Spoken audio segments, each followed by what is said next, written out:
हा किल्ला ताब्यात घेण्यासाठी मुघलांनी नाना विविध युक्त्या वापरल्या. औरंगजेबाने तर मुघलांच्या सरदारांना जंग पछाडलं होतं.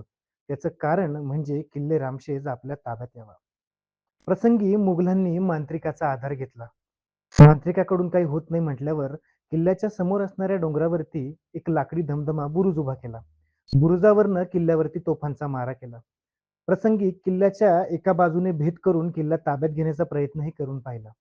परंतु किल्ल्यावर असणाऱ्या निवडक मराठ्यांच्या तुकडीने मुघलांशी कडवी झुंज दिली आणि हा किल्ला अजिंक्य ठेवला.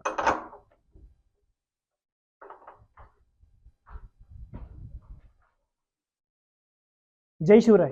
मंडळी, आज दिनांक 16 जानेवारी छत्रपती संभाजी महाराज राज्याभिषेक दिन आणि या राज्याभिषेक दिनाचं औचित्य साधून मी आज आलो आहे नाशिक जिल्ह्यातील किल्ले रामसेज येथे.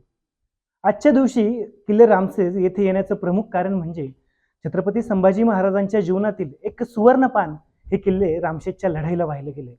छत्रपती संभाजी महाराजांच्या कारकिर्दीमध्ये मराठ्यांनी औरंगजेबाशी कडवी झुंज या किल्ल्याच्या सहाय्याने दिली. हा किल्ला तसा उंचीने अगदी थोडका. किल्ला पाहिल्यावर आपल्याला मराठीतली एक म्हण आठवते, ती म्हणजे मूर्ती लहान पण कीर्ती महान. नाशिक जिल्हा म्हटलं की गडकिल्ल्यांची खाण. आपल्या संपूर्ण नाशिक जिल्ह्यामध्ये महाराष्ट्रातील 20% म्हणजे जवळजवळ 60हून अधिक गडकोट किल्ले आहेत. परंतु ह्या गडकोट किल्ल्यांचा इतिहास, शौर्य, त्यागाचा वारसा, मराठ्यांचं बलिदान आज बहुतांश प्रमाणामध्ये दुर्लक्षित आहे. आज आपण ह्या इतिहासाचा जागर करताना हा सगळा त्याग, हा इतिहास येणाऱ्या पुढील काळामध्ये माझ्या युट्यूब चॅनलच्या माध्यमातून जाणून घेऊया. आज रामसेज येथे आल्यावर, रामसेज किल्ला बघितल्यावर आणि त्याचा आवाका लक्षात घेतल्यावर आपल्याला आपल्या पूर्वजांचा पराक्रम लक्षात येतो. मराठ्यांनी कुठल्या प्रतिकूल परिस्थितीमध्ये मुघलांशी झुंज दिली, हा इतिहास आपण जेव्हा जाणून घेतो तेव्हा निश्चितच मान आपसुकच रामसेजला आणि रामसेजच्या मातीला मुजरा करण्यासाठी खाली वागते. छत्रपती शिवाजी महाराज, छत्रपती संभाजी महाराज आणि मराठ्यांचा त्यागाचा, शौर्याचा वारसा आपल्या महाराष्ट्र भूमीला लाभला आहे. हा वारसा आज शेवटची घटका मोजतोय. हा वारसा जपण्यासाठी, तो जाणून घेण्यासाठी गरज आहे ती संघटित प्रयत्नांची. आज राज्याभिषेक दिनानिमित्त किल्ले रामशेजला भेट दिली आणि छत्रपती शिवाजी महाराजांचं एक वाक्य आठवलं. छत्रपती शिवाजी महाराजांनी मुघलांच्या एका अधिकाऱ्याला पत्रात म्हटलं होतं, आज हजरतीस माझे 360 किल्ले तयार आहेत. माझा किल्ला 1 वर्ष जरी लढला तरी माझे 350 किल्ले घ्यायला तुम्हाला 350 वर्ष लागतील.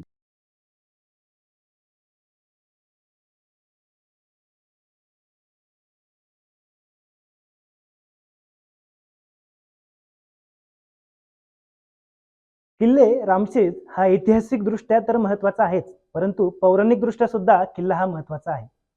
त्याचं कारण असं किंवा त्यामागचा पौराणिक दृष्टिकोन असा की प्रभू श्रीराम वनवासात असताना या किल्ल्यावरती मुक्कामी होते, असा उल्लेख आपल्याला वाचायला मिळतो.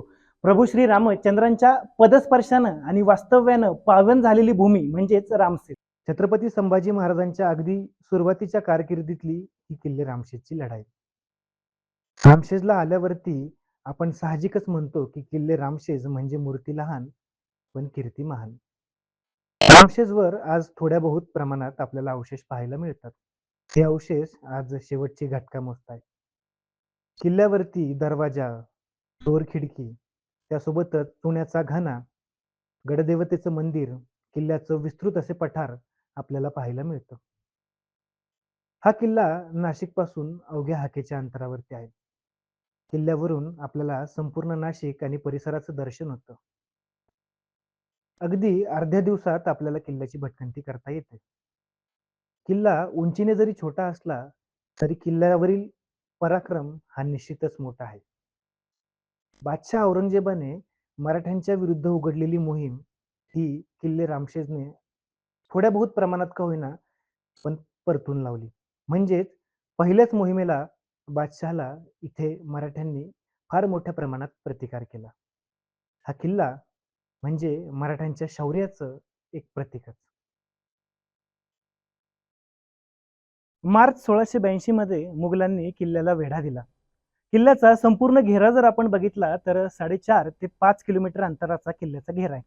किल्ल्याच्या घेऱ्यामध्ये मुघलांनी मोर्चे बांधणी केली. इथून जवळच त्र्यंबकगड नावाचा किल्ला आहे. या त्र्यंबकगडावरनं मराठ्यांना रसद यायची. ही रसद तोडण्यासाठी मुघलांनी मराठ्यांच्या रसदेवरती हल्ला केला. महिरवणी येथे असणाऱ्या गणेश गावाजवळ मोगल आणि मराठे यांच्यामध्ये ही लढाई झाली.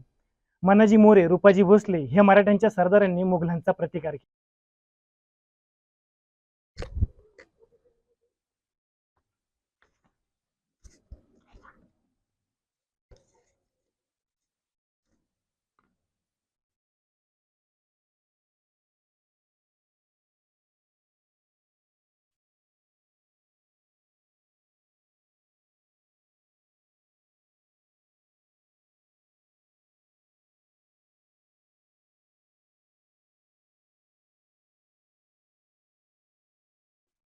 मंडळी, आता आपण किल्ल्याच्या अशा एका टप्प्यावर आहोत जिथे गुहा सदृश्य रचना असलेली एक वास्तू आपल्याला दिसते. या वास्तूकडे आपण पाहिलं तर या वास्तूच्या थेट वरती किल्ल्याचा एक दरवाजा आहे. याला आपण असंही म्हणू शकतो की ही पहारेकऱ्यांची जागा किंवा टेहाळणीची जागा असावी. याला देवड्या सुद्धा आपण म्हणू शकतो. यासोबतच आणखीन एक महत्वाची गोष्ट मी आता तुम्हाला इथून दाखवतो. किल्ल्याच्या अगदी समोरच्या बाजूला जर आपण बघितलं तर समोर असणारा गोरख डोंगर, ह्या गोरख डोंगराचं किल्ले रामशेजच्या लढाईमध्ये निश्चितच मोठं योगदान आहे. रामशेजच्या लढाईचा हा गोरख डोंगरही साक्षीदार आहे.